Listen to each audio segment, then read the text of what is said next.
Hello everyone and welcome back to the part 3 of Linux basic commands. And in this tutorial we will cover some of the commands mostly used in order to communicate with the system. So let me just open the two terminals once again so I can write the commands in one terminal and execute them in another terminal.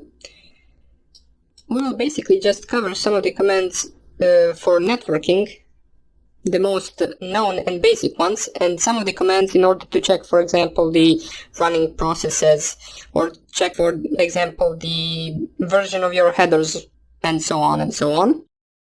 So first of all, let me just nano commands.txt right here, and first command that I want to cover, which is a simple command, and you probably already know what it does, is, for example, shut down. Now most of you that know this command will know that this command won't really shut down my PC right away. For example, if I click here enter right here, it will say shutdown scheduled for Monday and then the time. I believe this is 1 minute. Yes, it is 1 minute from me typing enter to this command. So in about 50 seconds this Linux machine will shut down.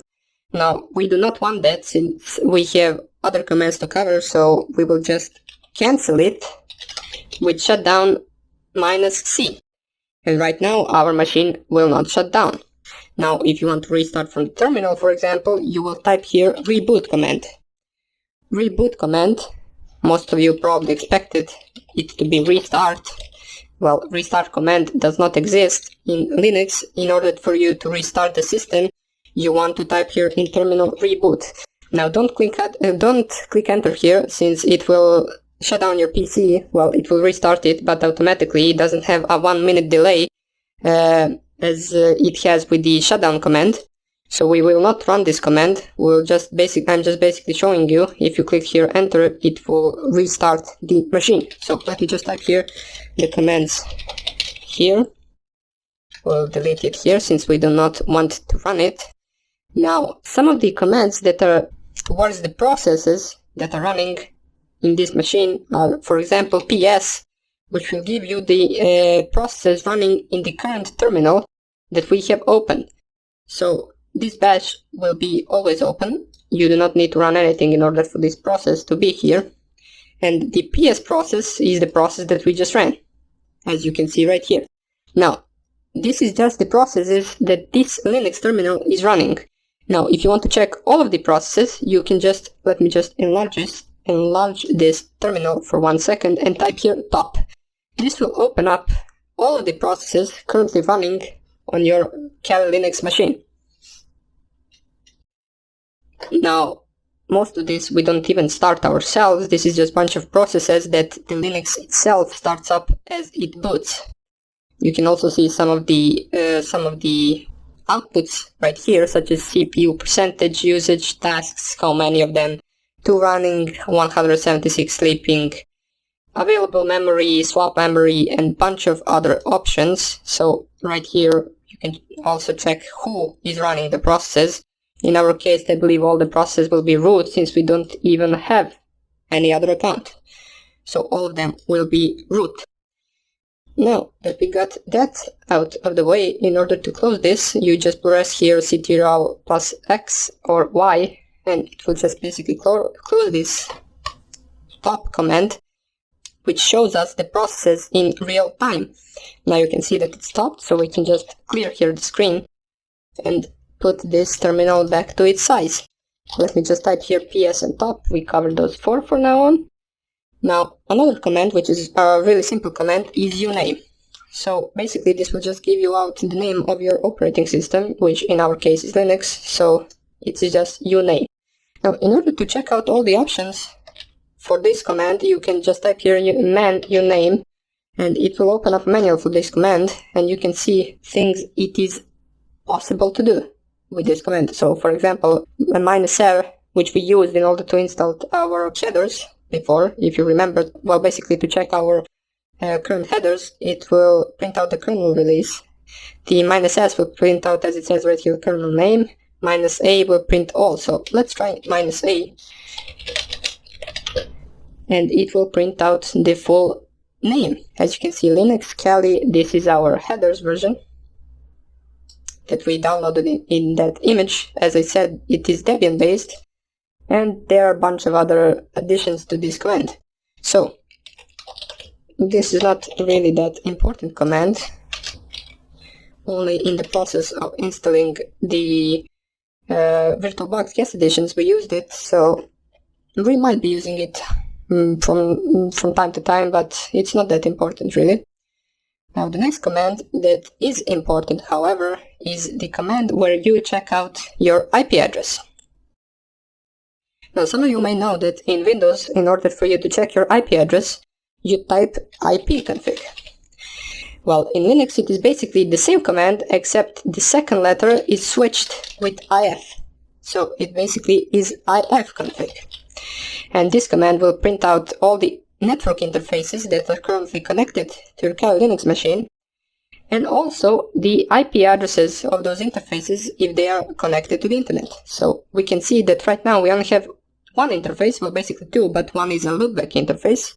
You will all have this one, and you will probably all have this one as well, which will be named the same, but in case, for example, that you plug in a wireless adapter, you will be given another name for the wireless interface, which can be different for all of you.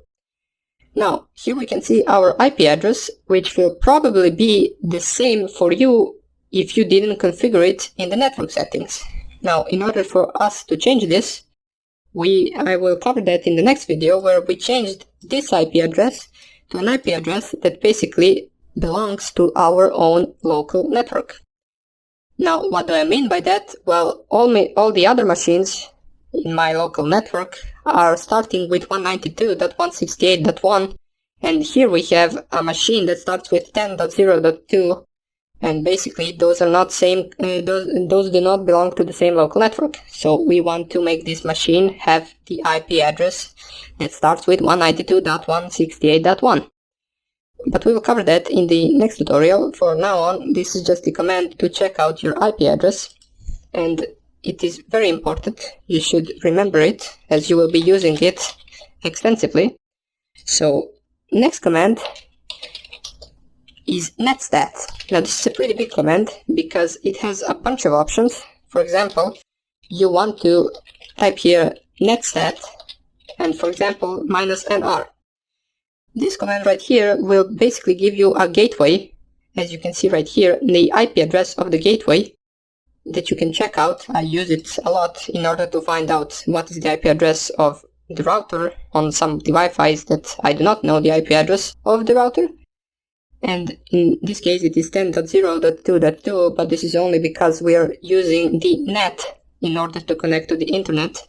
Once we configure the network in the next tutorial, we will be having, I believe, 192.168.1.1, as that is my router IP address. So with netstat you can also check out, for example, your current connections, TCP connections, and right now we don't have any TCP connection, as you can see. Let me just check here. Without a, no, it doesn't have. So basically we are not connected anywhere right now, which is good, because we are not even on the internet and we didn't run any program in order to connect somewhere. So we won't be having any connections to the other IP addresses or servers right here. But if you, for example, run some of the programs, run, for example, Tor, or run open Firefox, so let's just open Firefox. It should open up connection, I believe. Let's just open up and wait for it to connect. And it is connected right now. If we want to run the same command, you can see that we are connected to the bunch of IP addresses, different IP addresses, which are basically just the IP addresses of this website. And here we have, you can see that the process, the program name that is making the connection is Firefox. And the program ID is 1669. So if we close this right here, it shouldn't have them anymore. Well, it basically just has them. Oh yes, right here you can see that before we closed it, it was an established connection, and right now we have a time wait state, which basically means we are not connected anymore. So cannot make communication with that site anymore. Since here it was established as we were opening that website, and here as we closed it, there is no connection anymore. I believe this will disappear in a few seconds or minutes, but we won't be waiting for that. Let's just screen the screen and type here netstat as we cover that. Now, there are probably two most important commands that you want to run. Now, most people teach this at the beginning as one of the first commands, but I only taught it right here at the end, because basically one of these commands will take an hour to finish. At least for me, when I install a new Kernel Linux machine, it takes about an hour to finish. So first command is apt update, or you can just type here apt get update. What this will do, it will connect to the Linux repositories that you have linked in the sources.list file, and it will check for any updates. Now you can see right here, it is connecting to carry.download, and it will check if there are any current updates right there. Now once that command finishes, you want to go with apt upgrade. And as you can see, this will print out a bunch of new files that need to be upgraded. And it will possibly be the same for you. And if you click here Y, which we, for example, want to, this will take a lot of time to finish, but you must do it. Now, not a lot of time, but about an hour, maybe 40 minutes, I'm not really sure. It depends. And we won't be waiting, of course, for that to finish. We will just cut to the next tutorial, and for that time I want to show you this simple last command in order to communicate with the terminal and system, which is basically just exit. And maybe you will need to run it twice because it has some processes opened. So if you type here exit, it will basically just close the terminal. Simple as that. Now if you run this command at upgrade, which you should have, and you should wait for this basically to finish, it might ask you some of the questions along the process of installation of these files, and you basically want to answer yes to all of them. So we won't be waiting for this to finish right now, we will just cut it right here, and I hope I see you in the next tutorial where we will be configuring our IP address in network settings. Hope I see you there, and take care.